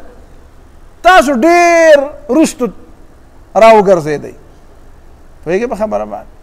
د موقع نه بعد کی میرے قتل کے بعد اس نے گناہ سے توبہ، ہائے اس زود پشیمان کا پشیمان ہونا. ته ډېر وروستو پښیمانه شوې په خپله ګناه، او د نه وخت تللی، توبه دې ویسته، خو د توبې وخت د نه تللی دی. که اوس تاسو ټول یورپیان اعلان وکړې چې مونږ انسانان یو، نو اوس خو صرف عیسی علیه السلام راځي او خیر دی، هغه مخکې نه راغلی او تاسو نه منو، تاسو ورته د خدای زوی ویلی، اوس به راشي اوس به هم سم کړي. او که بل پیغمبر غواړی نو د نورو پیغمبرانو دروازه خو الله تعالی بنده کړې ده. خاتم النبیین راغلی دی، اوس به خاتم النبیین منل غواړي، او بغیر د خاتم النبیین صلی الله علیه وسلم د منلو نه بله لار د نجات دپاره نشته. که دې نه مخکې چېرته توبه مې ایستلې وې د موسی نبي علیه السلام نه مخکې مې ځان ته انسانان ویلي وې نو کېدی شي چې تاسو هم پیغمبر راغلی خلک وایي په پښتنو کې پیغمبر نه دی راغلی زما په خیال پکې راغلی دي زه هم راغلی وی پکې دا خبره چې نه دی راغلی د دې نه زما په نس دا خبره ډېره قرینې قیاس ده چې راغلی دي پکې خلک وایي زمونږ په دې وطن بر صغیر پاک و هند کې پیغمبران نه زه هم اولني پیغمبران دلته راغلي دا زما رایه ده والله اعلم پوهېږې په خبره باندې خو یورپیانو ته ولې نه دي راغلي نو ما د هغې دا وجه ده نو ما خو ته په دې ځان خلاص کړو که تا ته یې ویلې وې نو تا به ورته څه ویلې هر چا خپله طریقه ده ځان خو به خلاصې کړه څه خو مناظره خو به کې کړه نو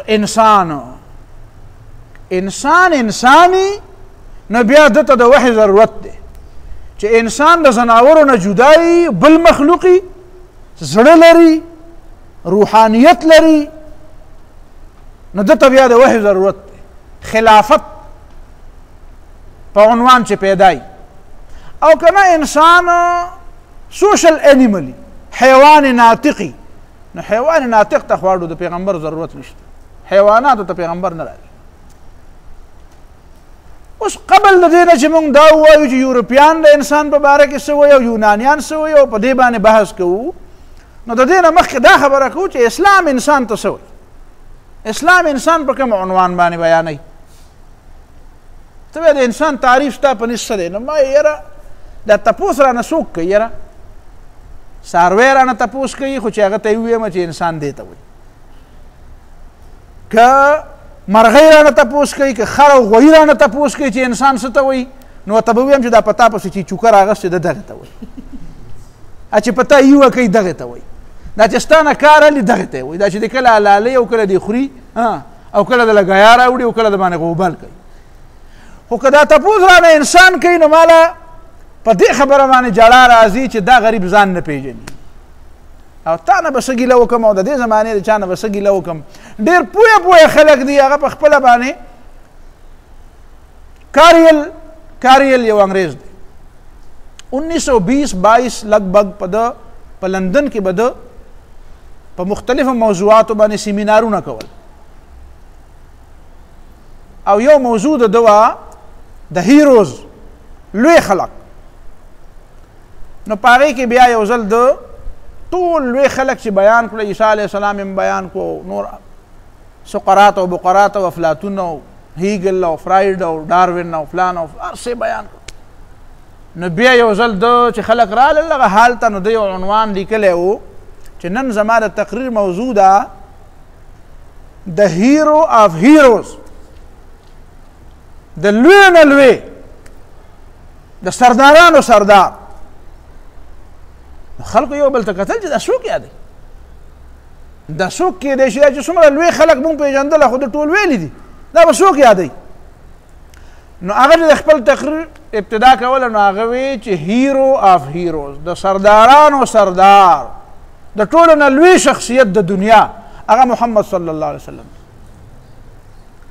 نو خلکو ورته وی چې یاره دا سره نه منو دا سره نه منو نو بهرحال خلک ترې روان شو نو هغه د دیوالو ډبه وویل چې زه نن د دیوالونو ته تقریر کوم وایي که تاسو یې نه اورئ نو زه د دیوال ته تقریر کوم د دې حال د دیوالونو ته تقریر کوم خو دا تقریر زه نن کوم زه دا ثابتوم خو هغه کاریل چې دی هغه هم د محمد صلی الله علیه وسلم په حیثیت یو عظیم انسان خو تاریخ کتلی و دا یو بېله خبره ده ګورئ دا چې تاسو ته وایم چې دلته به ذهن کلاول غواړي نن یو فتنه بله ده دا خبره خلک مني چې محمد صلی الله علیه وسلم د ټول نه لوی سړی دی دا یهودیان مني دا عیسایان مني دا هندوان مني او چې مونږ له چا نه دا واورو چې هغه وایي چې محمد صلی الله علیه وسلم ډېر لوی سړی دی نو مونږ په جامو کې نه ځایږو خوشحاله شو ډېر لوی سړی ورته ووایي حال دا دی چې که دا ټوله دنیا را جمع شي او دا وایي چې محمد صلی الله علیه وسلم د ټولو نه ډېر لوی سړی دی نو په قیامت کې په دې نجات میلاویږي ولې الله تعالی صرف دا ویلی چې د محمد صلی الله علیه وسلم لوی سړی ومنئ که محمد صلی الله علیه وسلم پیغمبر ومنئ یا لکه مونږ یې به طور لوی سړی منو که مونږ یې به طور پیغمبر منو چې پیغمبر یې نه منې نو چې د ټولې دنیا نه لوی ومنې نو کامیابي نشي حاصلولی بلکې پیغمبر هم نشي پیژندی په دې خبره ځان پوي کا دا دوه خبرې ډېرې نازکې دي یو الله رب العالمین چې څنګه دی نو سوا د الله نه بل څوک نه پیژني چې الله څنګه دی خو په دې هم ګوره ځان پوهې کوي چې محمد صلی الله علیه وسلم په صحیح معنو کې خلک نه پیژني په مخلوق کې صرف محمد صلی الله علیه وسلم ته پته ده چې زه څه یم په دې خبره زما عقیده ده زه په دې خبره باندې متيقن یم عقیده د عقیدې حصه مې ده چې محمد صلی الله علیه وسلم هم مخلوق هغه څه ونه پیژنده چې څنګه دا محمد صلی الله علیه وسلم دی د دې باوجود چې په ایمان راوړي بیا هم هغه څه نشي پیژندی محمد صلی الله علیه وسلم ته پته ده چې زه څومره یم ځکه ډېرې خبرې نبي علیه الصلاة والسلام داسې په اشاراتو کې مونږ ته کوي مقام محمود یو مقام دی وایي دا زما دپاره دی خو تاسو یې راله صرف غواړئ اوس موږ مقام محمود اخوا پوره تفصیلات مونږ ته نه دي معلوم مونږ ته الله تعالی وایي په محمد صلی الله علیه وسلم باندې درود وایئ یا ایها الذین آمنوا صلوا علیه وسلموا تسلیما صلی الله علیه وسلم نو مونږ څنګه وایو ها جی چې مونږ درود وایو نو مونږ څه وایو اللهم صل علی محمد نو څه مطلب الله مونږ ته وایي صلو په پیغمبر درود وایي مونږ الله ته وایو اللهم صل ای الله تعالی ته په پیغمبر درود راولېږي نو مونږ امر پورا نه کو که پورا هم کو او طریقه دار د شریعت تاسو په خبره ورسېږئ طریقه د شریعت سره چې درود به په پیغمبر څنګه وایي اللهم صل به وایي نو څنګه به اللهم صل الله تعالی تا ته نه وایي چې صلو یا ایها الذین آمنوا صلوا او مونږ بیا څه وایو الله وایي صلو په پیغمبر درود وایه مونږ وایي اللهم صل علی محمد الله تعالی ته پې ولېږي الله تعالی مونږ ته وایي تاسو وایي سوا د دې خبرې نه د دې بل هېڅ معنا نشته چې نبي علیه الصلاة والسلام نه تپوس صحابه کرام د نبي علیه السلام نه تپوس کوي چې ای د خدای پیغمبره نعرف السلام علیکه مونږ ته په دې دا خو پته ده چې تا باندې سلام واچو السلام علیکه وایو السلام علیکم وایو خو فکیف نصلي علیک الله تعالی خو مونږ ته ویلي صلات هم وایه په پیغمبر باندې په پیغمبر درود هم وایه نو مونږ درود څنګه ووایو نو نبی علیه الصلاة والسلام دومره لوی دی اوس دا لوی به څوک معلومه کړي دا نه معلومیږي دومره لوی دی چې په دې موقع باندې خو به نبي علیه السلام ویلي خلکو ته چې لوی نه دی نو ویلي به وی چې زه دومره لوی یم چې تاسو ما نشئ پیژندی او زه دومره لوی یم چې زما د شان مطابق درود په ما باندې تاسو نشئ رالیږلی صرف الله یې رالیږلی شي ځکه چې تاسو ما نه پیژنئ څنګه چې مې الله پیژني خو دا خبره یې ونه کړه دا لویي وه چې دا یې ونه کړه دا څه وه دا عظمت نو دا یې ووی چې قولو اللهم صل علی محمد قولو اللهم صل علی محمد داسې وایه چې اللهم صل علی محمد مطلب دا دی چې دا دعا غواړی چې الله تعالی تا خو مونږ ته حکم کړی دی چې زما په دې پیغمبر باندې صلات راولېږي خو مونږ خو د دې پیغمبر د شان مطابق درود نشو رالیږلی ځکه مونږ دا پیغمبر کما حقه پیژندی نشو د ده مقام مونږ ته نه دی معلوم د ده مقام چې کما حقه دی هغه مونږ نشو پیژندی نو مولا ته خو مقام پیژنې تا ته خو مقام و مرتبه معلومه ده نو مونږ به دعا وغواړو چې الله تعالی چې زمونږ د دې عجز په وجه او زمونږ د دې کمزورۍ په وجه مونږ د خپلې کمزورۍ اظهار کوو چې مونږ وایو چې الله تعالی مونږ د دې حکم د تعمیل نه عاجزه یو نو مولا تا ته دعا کوو چې ته زمونږ د طرف نه په دې پیغمبر درود راولېږه نو هغه به د دې پیغمبر د شان مطابق وي اللهم صل علی محمد دا مفهوم شو دا علامه اقبال چې کومه خبره کړې وه که نه دی چرته مې لوستې وه والله اعلم غالب تاسو پیژنئ غالب اگر چې ښه سړی نه و وروستو بیا ځان ته مغلوب وي ما سره د هغه اردوی معلا شته اردوی معلا د اردو یو کلاسیک کتابونه دي نو هغه اردوی معلا کې د هغې خطونه دي د غالب نو په دې آخري کې 1867 لګبګ 1869 په دغه زمانه کې چې د کوم خطونه لیکلي دي نو پای کې بیا دی لږ بیمار شوی دی غالبا چې هغه کومې دانو ذکر هغه کوي چې په دې خپو باندې مې دانې راغلي دي او داسې نو د کینسر یا د داسې څه علامات غوندې ښکاري والله اعلم نو داسې بیمار دی پروت دی نو چې خطونه لیکي نو بیا ځان ته مغلوب لیکي د غالب په ځای بیا ځان ته څه لیکي مغلوب نو بهرحال غالب و که مغلوب و هغه یو د نبی علیه الصلاة والسلام په شان کې څه اشعار ویلي دي پای کې یو شعر ویلی دی په فارسی کې غالب ثنای خواجه به یزدان سپرده ایم د یزدان دا لفظ د الله تعالی دپاره زما په نیز استعمالول ټیک نه دي زموږ د پښتو د اردو شاعران استعمالی خو د یزدان په ځای به زه رحمان ویم غالب ثنای خواجه به رحمان سپرده ایم کان ذات پاک مرتبه دانه محمد است صلی الله علیه وسلم چې غالب وایي چې غالبه ښه خبره دا ده چې د محمد صلی الله علیه وسلم تعریف او صفت به الله تعالی ته پرېږدو د محمد صلی الله علیه وسلم تعریف او صفت به چا ته پرېږدو اب رحمان سپرده ایم دا به الله تعالی ته ځکه پرېږدو کان ذات پاک مرتبه دانه محمد است چې فقط په دې ټولو کائناتو کې یو خدای دی چې هغه په دې پوه دی چې محمد څوک دی صلی الله علیه وسلم محمد صلی الله علیه وسلم مرتبه چاته معلومه ده الله پاک ته معلومه مونږ ته دومره پته ده چې مخلوق دی مخلوق دی خالق نه دی ګوره خدای سره شریک نه دی مونږ په دې پوهیږو چې د خدایي څه حصه ورته نه ده میلاو د خدایي څه ادنا شایبه پکې هم نشته خو په مخلوق کې بیا څومره لوی دی نو دا مونږ ته بیا پته نشته کان ذات پاک مرتبه دانه محمد است محمد صلی الله علیه وسلم مرتبه صرف الله ته معلومه ده نو د محمد صلی الله علیه وسلم تعریف بچا ته پرېږدو نو اقبال وایي اقبال په پیغمبر مین وکړه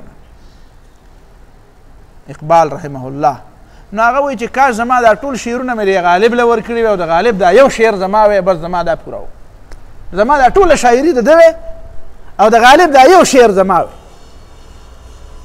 دا کمال نو به هر حال خبره ما په څه پورې راغستې وه حاجي حاجي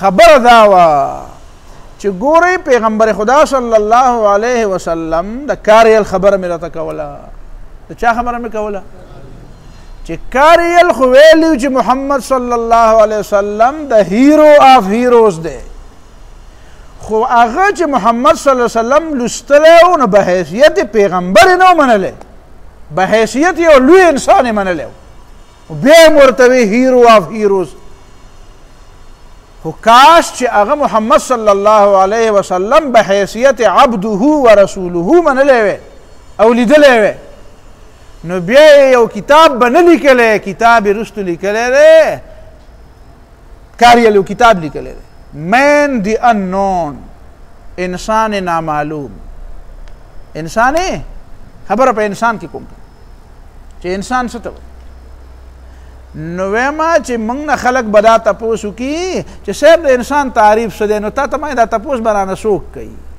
انسان یې رانه کوي بد دغه د ټولو نه هغه یوې زه ویم مرم د اچا به غوچې وي غوچې پېژنئ د بعضې خلکو اصطلاحي څه غوچې نو هغه یو سړي بل ته ویل لکه دا غوچې ټکی مه وایه دا په ما بد دی نو هغه به بیا وی غوچې نو هغه وی زه مرم د غوچې او ته بیا وی غوچې زه یم دا غوچې مه وایه دا په ما بد لګي او ته بیا وی چې غوچې نو دا تپوس چې زما نه کوي نو بس غم دغه دی خبر هم دا ده چې دی ما نه تپوس کوي چې انسان څه ته وایي چې د انسان حیوان ناطق نه دی نو څه دی نو ما ورته وایي چې ته یې نو که ته ښه خو چې تا ته وویل او که ته انسان یې نو لاړ شه مخکې ځان وپېژنه دقه د صوفیاو خبره چې زه کله کله به کومه نن په دې ځل ترجمه کې به د صوفیاو څه خبرې هم کوم مخکې مې نه دي کړي نو صوفیا چې دا خبره کوي چې من عرف نفسه فقد عرف ربه من عرف نفسه فقد عرف ربه چا چې ځان وپېژنده نو دی به رب وپېژني نو مین دی انون چې چا ځان ونه پېژندو نو هغه رب ونه پېژندو څوک وایي انسان نامعلوم دی نو دی رب نشي پېژندی دی ځان نه پېژني رب به څه وپېژني دا درته اسلام ښیي چې ته څوک یې نو ته مخکې ځان دا خبره مونږ د انسان نه ځکه شروع کړو چې انسان ځان وپېژني نو بیا به څه پېژني بیا به رب پېژني نو قرآن انسان په کوم شکل کې پیش کوي زه وقفه وکړئ یو څو منټه بیا به راشي انشاءالله